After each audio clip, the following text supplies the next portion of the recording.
Hi guys, dito sa New Zealand, hindi ka pwedeng tatamad-tamad at hindi dumiskarte.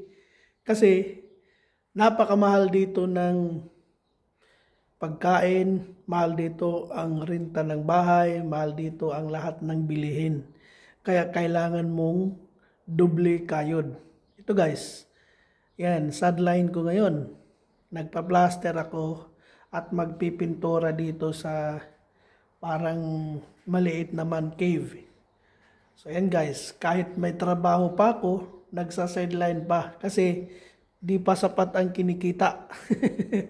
Kailangan ng dagdag income. Ganyan dito sa ibang bansa, kailangan matuto kang dumiskarte.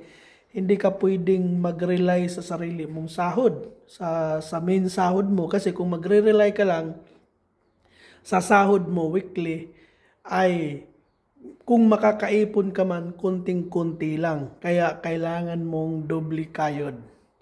Medyo mahirap lang guys, sakripisyo kasi ang oras mo sa pamilya mababawasan. Ang oras mo para sa sarili ay mababawasan. Pero siguro yun lang talaga ang reality ng buhay.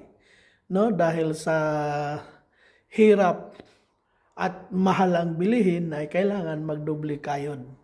Yung mga nagbabalak mag-abroad dyan sa Pilipinas ay pag-isipan nyo na.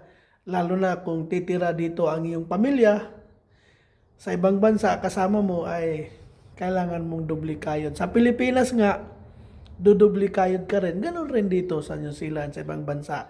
Hindi madali ang buhay. Iniisip nila na kung nandito na ay madali na, no? Marami ng pera. Mali po yun.